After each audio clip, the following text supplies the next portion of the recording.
வணக்கம் நண்பர்களே, உங்களிடம் பேசுவது விமலா. இன்னைக்கு நம்ம கேட்க போற கதை நோயும் குணமும். மாரிவளம் என்ற ஒரு ஊர் இருந்தது. அவ்வூரில் சாத்தப்பர் என்று ஒரு வணிகர் இருந்தார். சாத்தப்பர் பரம்பரை செல்வர். தம் பாட்டன்மார் ஈட்டிய பொருளுக்கு மேல் தம் உழைப்பால் பெரும் பொருள் ஈட்டினார். மாரிவளத்திலேயே, ஏன் அந்த வட்டத்திலேயே அவர்தான் பெரிய செல்வர். அவருக்கு இருந்த நில புலன்களையும் கட்டடங்களையும் நகைகளையும் பிற சொத்துக்களையும் சேர்த்து கணக்கு பார்த்தால் 5 கோடிக்கும் மேல் தேரும் என்று கூறுவார்கள். நாடெங்கும் அவருக்கு பல தொழில்கள் நடைபெற்று வந்தன. அவரிடம் முருகன் என்ற ஒரு ஏழை பையன் எடுபிடியாக வேலை பார்த்து வந்தான். அவனுக்கு சாத்தப்பர் மாதம் 20 ரூபாய் சம்பளம் கொடுத்து வந்தார். அந்த முருகன் நல்ல பையன். எனவே சாத்தப்பர் அவனை தொடர்ந்து வேலைக்கு வைத்துக் கொண்டார். ஒரு நாள் முருகன் வேலைக்கு வரவில்லை. சாத்தப்பர் அன்று கவனிக்கவில்லை. 2வது நாளும் அவன் வேலைக்கு வராமற் போகவே சாத்தப்பர் ஒரு ஆளை முருகன் வீட்டுக்கு அனுப்பி விவரம் கேட்டு வர சொன்னார். முருகன் நோயுற்று படுத்திருப்பதாக அந்த ஆள் வந்து சொன்னார்.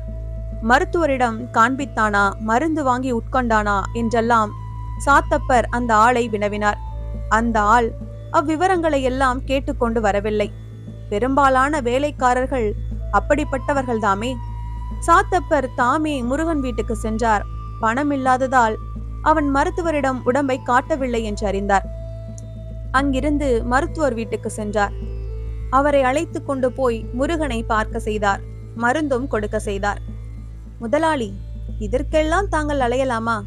ஒரு ஆளை அனுப்பினாலே போதாதா என்று முருகனுடைய அம்மா கேட்டாள்.